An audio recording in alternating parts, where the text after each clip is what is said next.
Hi guys, this is Carla, and this time I'm here to do a review for episode 8 of season 2 of the ABC TV show Shadowhunters, based on the Mortal Instruments series. This episode is titled Bad Blood.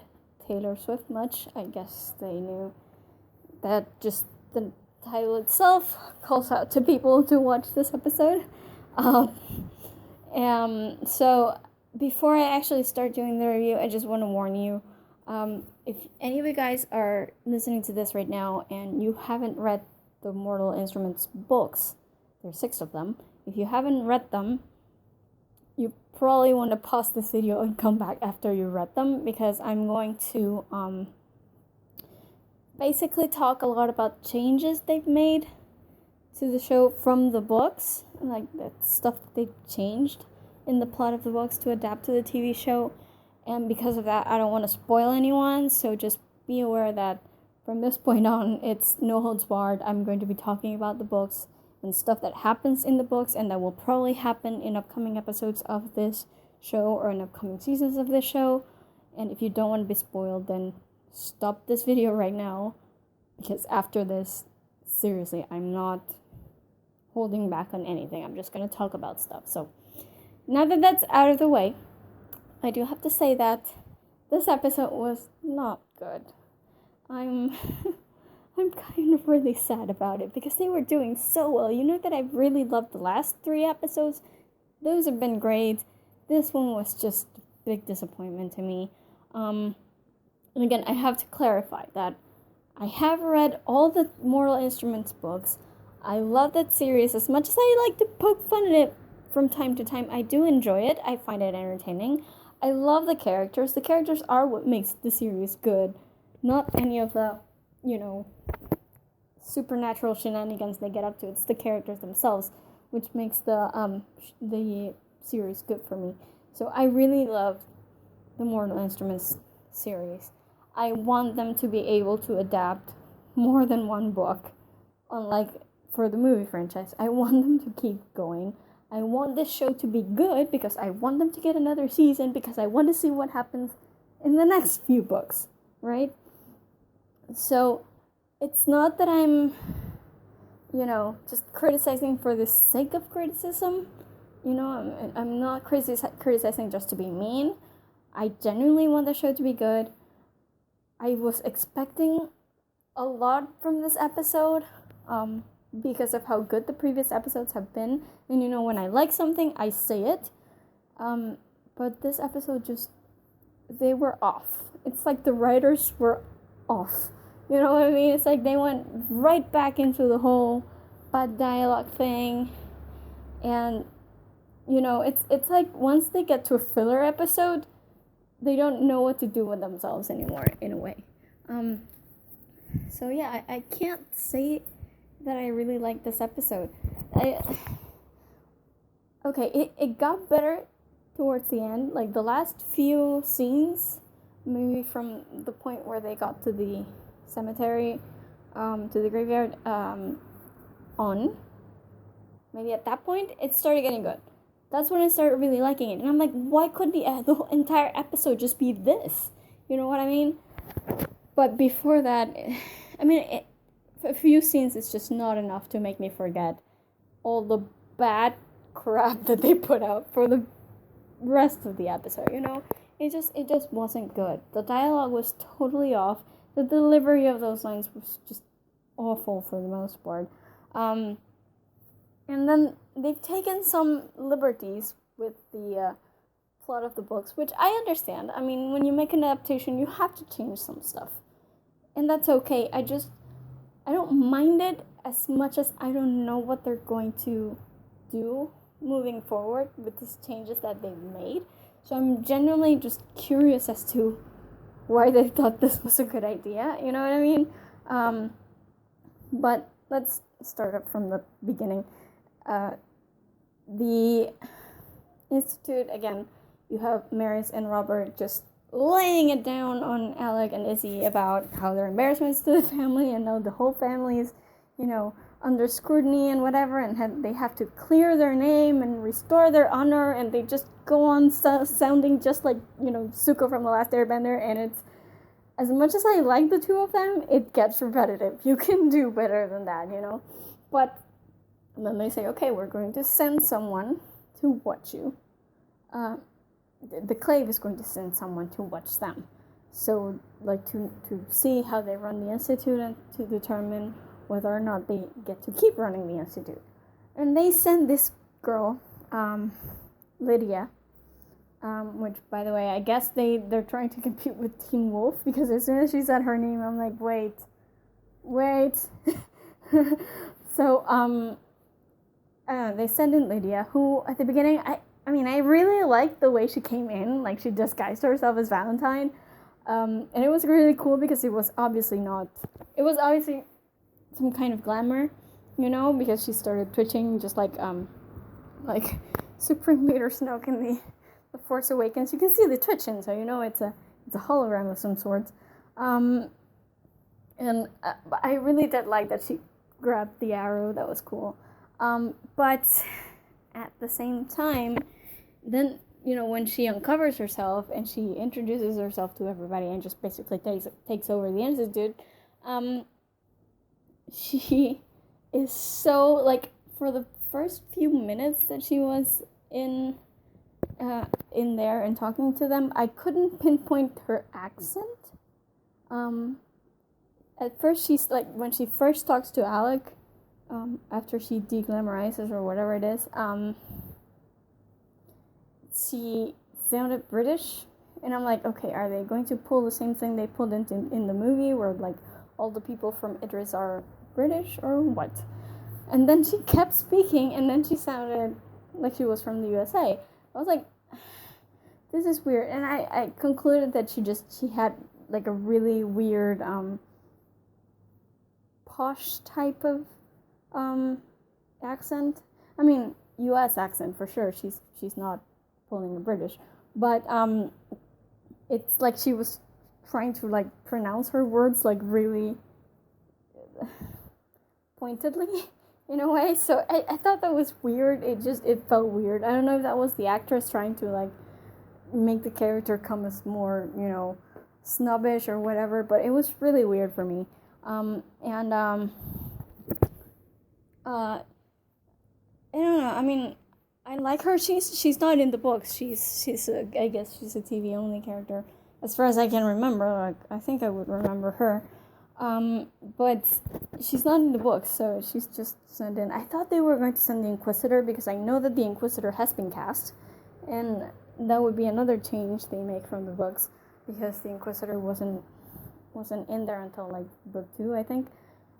But it turned out it wasn't the Inquisitor, it was Lydia, and then, you know, they sent her off to do stuff with Alec, and I'm like, oh god, she's gonna be the one they force to marry him, right? Like, they're going to, like, engage the two of them by force, and that's gonna be, like, her entire point. So I was kind of weary of her from the start point. Later on, I actually kind of started liking her when she started telling Alec about her fiance who died and blah blah blah. I thought, okay, she's not that bad. So she got better, but still, like, just that entrance was weird, the accent was weird, and just the snobbishness of her was just strange. And meanwhile, nobody tells Jace any of this. You know, that's why phones exist. You can text him.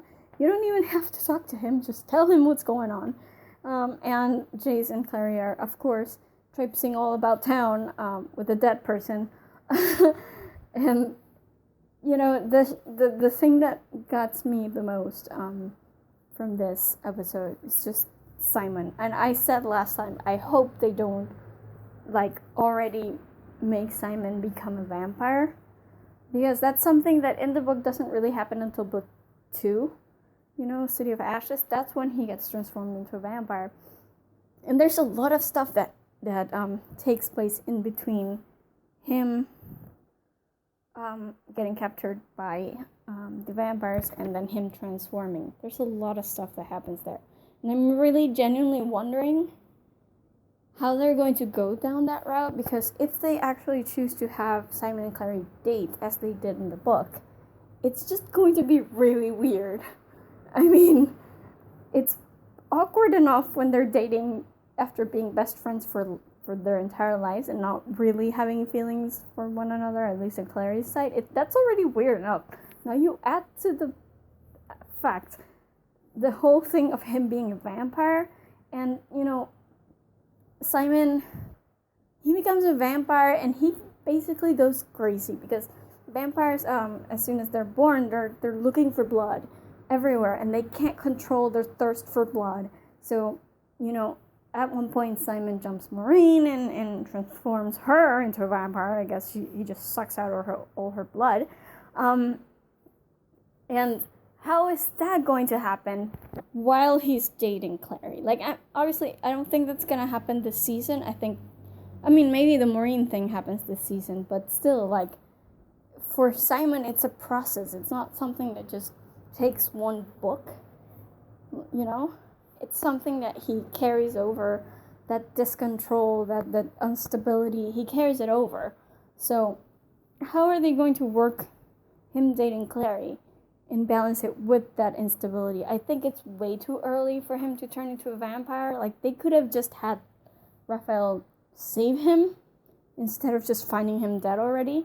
And that's another thing that I don't like, by the way. Why is Camille the one who sired him? That's awful.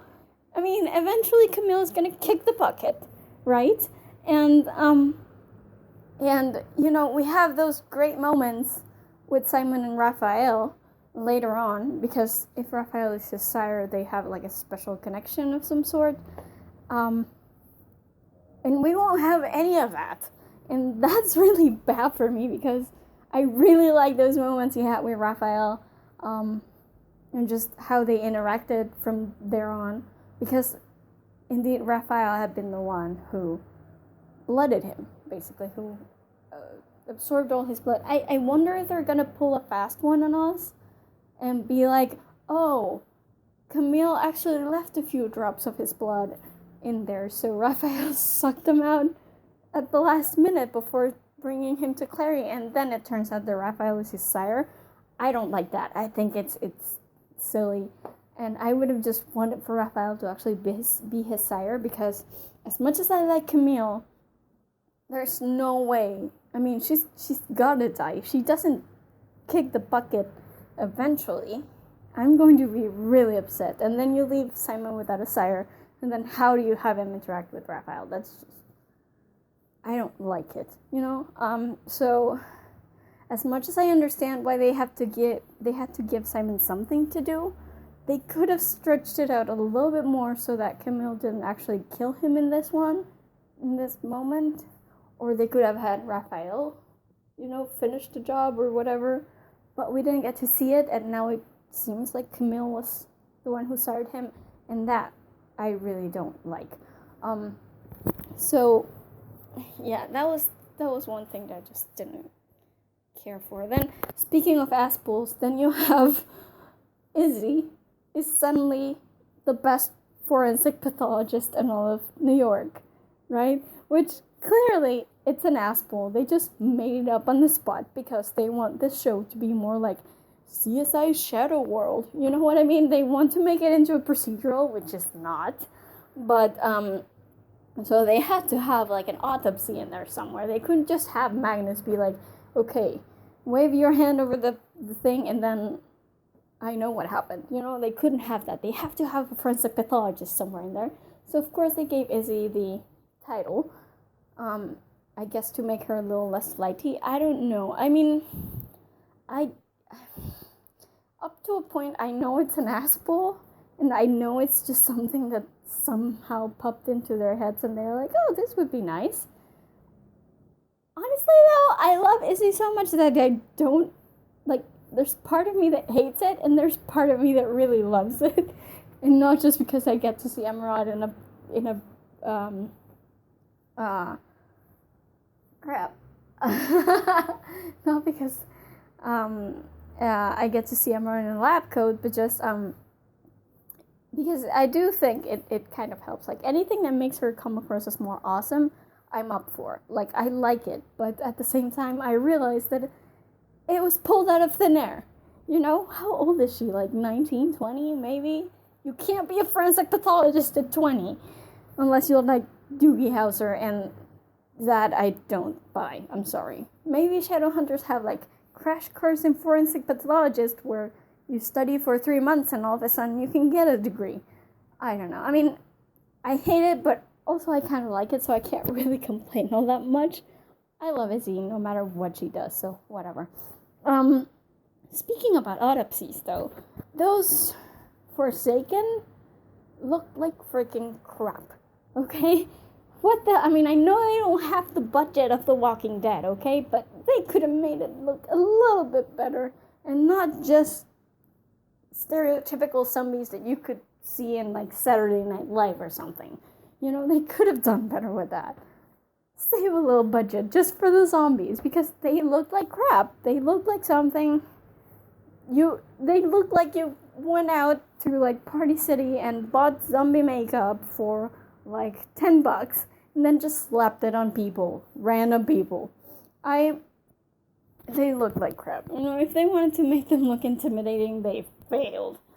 If one of those things walked up to me in a dark alley, I would probably just laugh and be like, dude, the zombie race is that way, because it's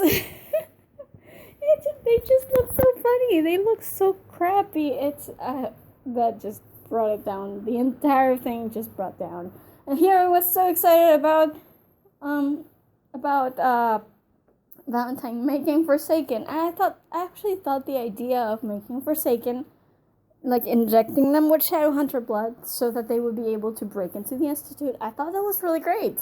That was really great. It makes a lot of sense if only the goddamn Forsaken looked a little bit better. It's just, they look ridiculous. I'm sorry. I can't say anything else about that. And then there was, I mean, the acting was okay. As usual, I love Alec. I think that one bit about, when she starts talking about Magnus and how it's like, you know, we know each other a little bit. Yeah. I thought that was adorable. Like, there's nothing about Alex that I don't like. Of course, seeing Matthew Daddario shirtless is always a great surprise. I love that part as much as Magnus did, for sure. And I thought he was pretty great. Because at the same time, you know, he's struggling with himself, with his feelings, with his sexual identity, and just with the idea that he maybe cannot live up to what his parents expect of him. And the fact that they want him to get married just to a woman just for his honor or his family's honor. Seriously, you have to pull a Mulan, dude. But like, I really liked Alec in this one. I thought he was really great, and that was, I think, the point where the episode turned for me is after Magnus has a conversation with Alec, and he's like, you have to follow your heart, you know?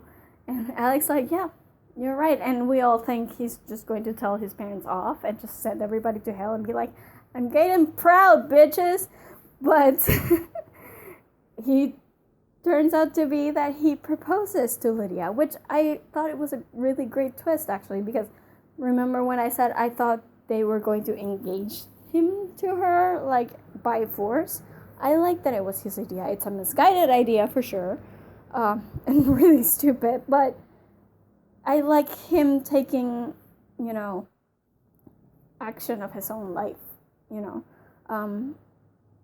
So I thought that was a really great twist. I wasn't expecting that, for sure. I wasn't. So Alec, I really loved. Izzy was okay. She didn't get as much to do in this episode, but she was good. Nothing really stood out for me as blatantly bad. Simon was good for what little we saw of him at the end.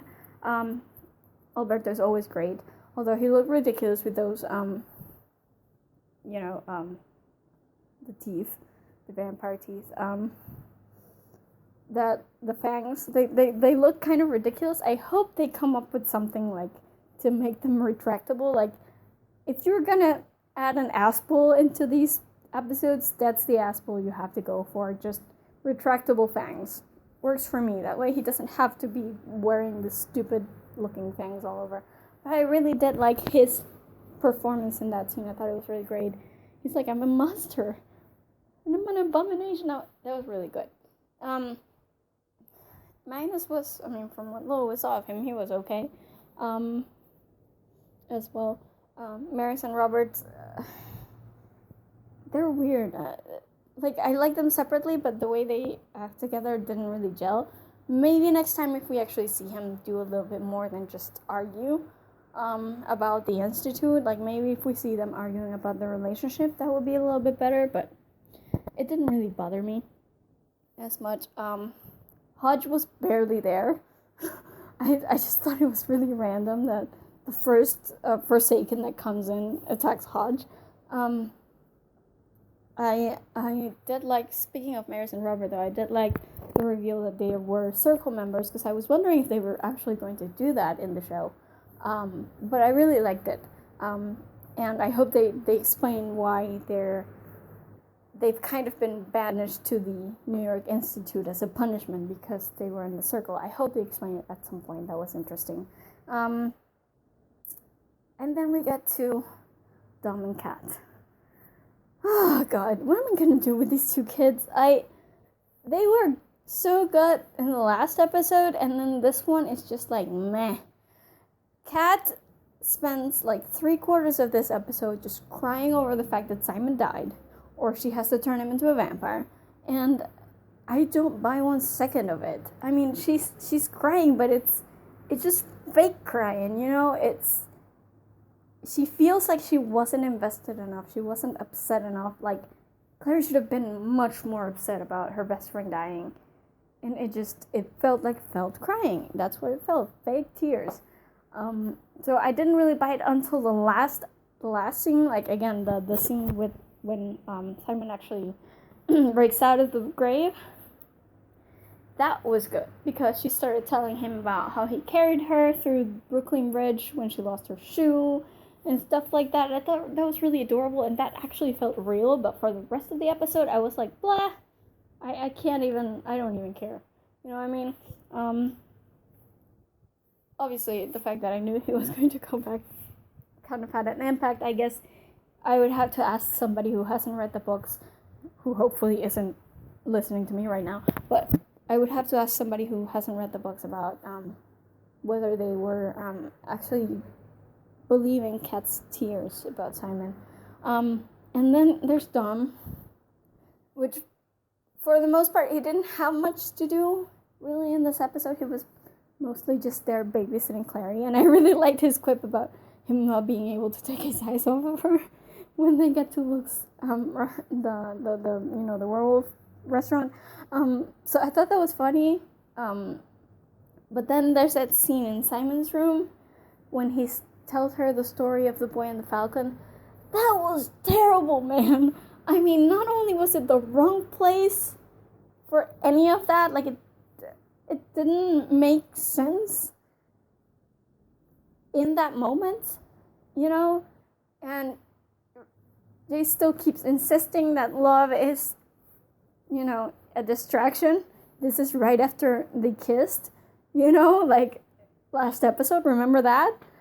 So it just felt weird. They didn't have the whole to love is to destroy line, which honestly, it might sound to everybody else like a cheesy line, but I actually quite like it, because it summarizes everything that Jace was trying to say in this episode in one line, and he didn't say it, so and then Dom's delivery was just bad.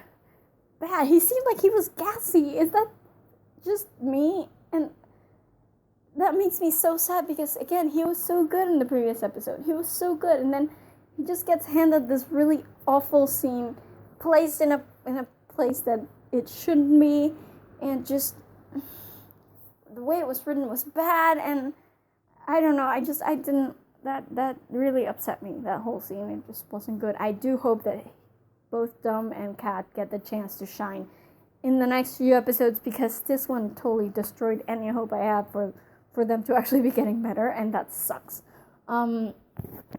Also, I am wondering, because apparently in this, in this universe, everybody knows what Valentine looks like. So I'm wondering how they're going to pull off the whole Michael Wayland is Valentine thing. Because does that mean that Jace should know what Valentine looks like? So if Jace knows what Valentine looks like, then why did he think he was, like, Michael Wayland was his father and not Valentine? Like, I don't know. I'm really confused as to how they're going to be able to pull off a ton of things that are supposed to be coming up. I guess I'm just gonna cross my fingers and hope that they have a good idea for it, but I don't know. If this episode was any sign of what's to come, I can't be confident about it, honestly. I'm hoping against hope that the next few episodes actually get better, because this one, as far as I'm concerned, was bad. Okay, it was just bad. And even the last few scenes, which I thought were quite good, just they don't balance out the badness of most of the beginning. Like, beginning and the middle of the episode was just bad. So I don't know. I'm really frustrated right now. I'm genuinely frustrated because I want the show to be good and it was doing so well, and then all of a sudden it's like, really you go off book for one little episode and it just goes off the rails. It's like they have no idea what to do when they don't have good scenes in the book to back it up. So I'm really upset right now. That's all I'm gonna say. And this episode just was very, very disappointing to me. Bad writing, bad delivery from the actors. Just weird plot points that I don't know how they're going to follow up on them. Like, not plot points, but just the adaptation of the book. Very different to what the book is, and I don't know how they're going to take. It's not necessarily bad, but I don't know where they're going to take that. If they do plan on making it like the books for the second season or for the end of this season or whatever. I don't know. I'm really sad, guys. I wanted to like this episode, but I just couldn't. I can't. Anyway, I guess that's it for me. Hate to end this on a bad note, but the episode was just bad. I'm sorry. That's it for me today. Be sure to visit our website at thegeekypub.com. We have reviews not just for the previous Shadowhunter episodes, but also for other TV shows, books, movies, games. We have a ton of stuff in there, so be sure to visit and browse around. And don't forget to subscribe to our YouTube channel, because that's usually where our videos and our reviews go up first. Most of the time, even before they hit the website, they're up on YouTube, so subscribe so you don't miss anything that we upload. And that's it for me today. I will see you guys in my next review. Bye!